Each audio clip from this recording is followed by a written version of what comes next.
My name is Yitzchak Kerem.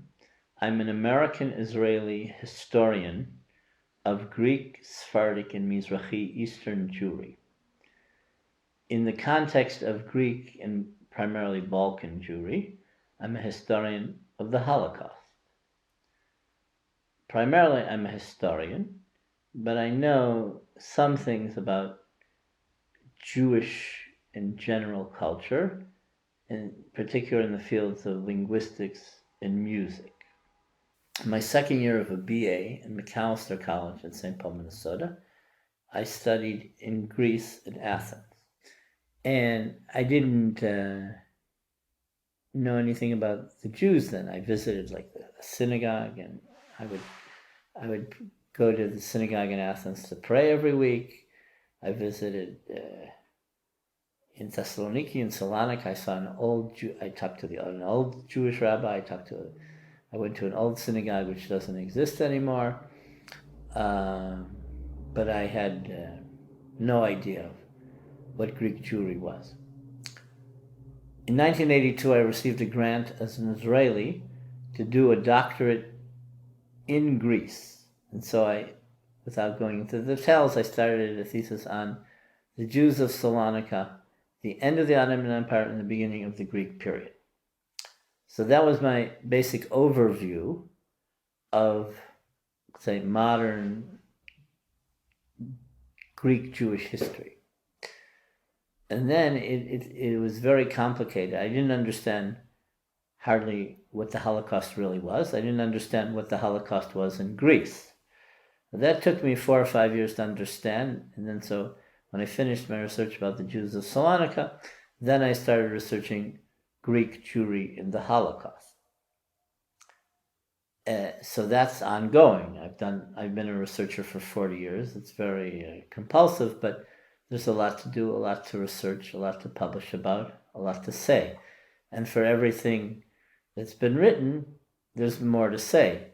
There's always more documents. There's more to do. Unfortunately, now we don't have very many Holocaust survivors, especially concentration camp survivors. But I interviewed thousands of Greek Jews throughout the world, in Greece, in Israel, in America, in France, in more than 70 countries, in 15 languages that I've learned, primarily from academia. For researching Greek Jewry, I learned modern Greek, I activated French, I became more proficient in German, I learned Ottoman Turkish, modern Turkish. I had learned Italian. I perfected Spanish. I did the MA in linguistics of Judeo-Spanish, which is called Ladino. It's not Ladino. Okay, so all these are the languages of the regions and involving the Jews of, let's say, in this case, the Jews of the Greek peninsula. And then I also researched what I call the Jewish Greek diaspora. So when Jews left Salonika, I traced them to where they went to. Let's say if they went to New York or Seattle or England. So I went to those places, I researched in archives, I interviewed people like that. So beginning in the 80s, I could meet people who themselves left Salonika and went to Paris. Or sometimes I interviewed people who were second generation already. But I saw their synagogues, I saw their organizations, I saw their clubs, I saw their card clubs. And those don't exist anywhere anymore. So for 40 years, I've had a view of who the Jews from Greece were. So Rhodes was really never Greek when Jews lived there. Rhodes became part of Greece only after the Holocaust. So there were Greeks and Rhodes, Greek Orthodox, but the Jews themselves there were not Greeks. They were Ottoman Jews, and then later they were under an Italian protectorate. And then so I also went to their Jewish communities in the diaspora and wrote about them and interviewed people. And it's connected to the Holocaust too. So I went to Rhodian Jewish communities in Atlanta, in Seattle, in Los Angeles. Those communities, like in the synagogue doesn't exist anymore in Los Angeles. It merged with the Salonican synagogue. So I've written a lot about the Jews of Rhodes who migrated to Rhodesia and the Belgian Congo, which became Zaire, and then later went to South Africa or Belgium. So you have to look at these things in that context. In a larger context, I interviewed Jews and did studies on where Jews went to when they went to Syria. Jews from Aleppo, where they went to, what are their diaspora communities, how they are similar, how they've changed. The same for Jews from Damascus, the same for Jews from Morocco. So I did research on Jews from Spanish Morocco, from Tetuan and Tangier, who established themselves in Caracas in Venezuela or in the Amazons, in the northern Amazons. So this is where I'm coming from. One topic I developed was the Greek connection to illegal immigration to Palestine from 1934 to 1948, which is a different narrative of researchers who have been exposed, let's say, to Zionist propaganda exclusively. So the narrative is much diverse, and it also deals with who the Greeks were that helped illegal immigration, who the Greek shippers were, what was the role of the Greek government. So since most researchers don't have any exposure to what Greece is, or hardly to Sfaradim, they look at it through an Ashkenazi lens, through the literature that they have looked for from the Central Zionist Archives, and not from a different perspective. So here, even in the course, you heard about illegal immigration from Greece to Palestine in various settings, also during the Holocaust. Before the Holocaust in the 30s, after the Holocaust, even from Romania, of Greek shippers. And so sometimes they pass through Greece, they get stuck. So these are things that I've researched, so it's extremely vast. So I edit a monthly email publication on Sephardic Jewry for already 28 years. So through that, I have a lot of exposure and learn a lot about news sources.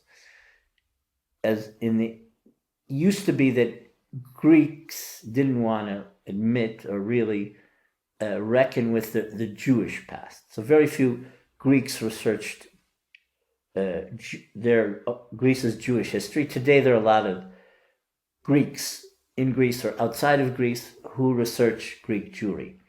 It's a little bit of a different perspective. It's much more ahistorical. It's much more philosophical and analytical. But it doesn't matter. Then there's the Judeo-Spanish language. So a lot of the cultural production of Judeo-Spanish occurred in Salonika and other smaller Greek Jewish communities like Rhodes. It wasn't Greek, or Castoria, or in Monastir, which isn't Greece at all. It wasn't Greek. It's Macedonia. Today it's called Northern Macedonia. Okay, but they're not total. These topics aren't totally separate. Okay, so they're part of the region. They're part of the common denominator is they're part of the Ottoman experience. We're focusing on the Jews of Greece, but if you want to know who I am in the research, it's relevant. For the Holocaust, I also researched the Bulgarian occupation in the former Yugoslavian Macedonia, which is today, it was Fyrom, and now it's Northern Macedonia, but the communities of Monastir, which is called Bitula today, and Skopje. I make museum exhibitions. I'm trying to create a Sephardic museum in Jerusalem. But so this is my exposure.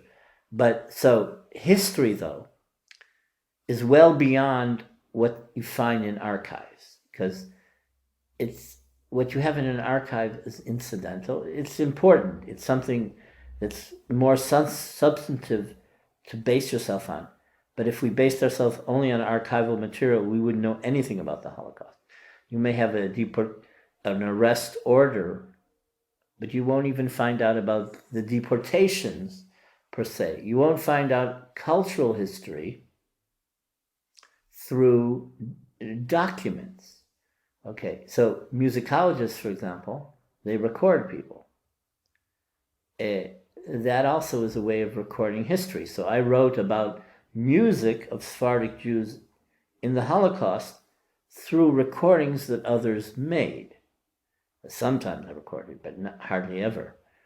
Okay, and so through Spielberg, I tried to emphasize that in interviews. I also didn't just ask about history. I asked about, especially women, if you know about poems, if you know about songs in Judeo-Spanish or Greek or whatever about the Holocaust experience. And so you also can talk about history not just through conditions in political history, but also what people, how people lived. You know, their music, their speech, their customs, and so there's some historians that, you know, make analyses of coffee houses. I don't really do that kind of thing, but that's part of cultural history. So a lot of what I've done is based on my research experiences. So I've interviewed thousands of Greek Jews. Mostly people are not living anymore. So that in itself is important. But we know about what happened in the revolt in Auschwitz, or conditions in Auschwitz, or conditions in Salonika from the interviews. And then you try to get documentation to back up whatever you can. Usually you don't.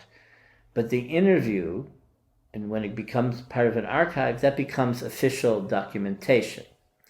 So the Spielberg project or Yad Vashem interviews, for example, are part of history, and that becomes official. And that becomes evidence even for a righteous Gentile. I nominated a lot of rescuers, Greeks and Gentiles in Greece and throughout Europe, who saved Greek Jews or Jews in general. But now you have a new topic of Jewish rescuers, Jews who risked their lives to save other Jews.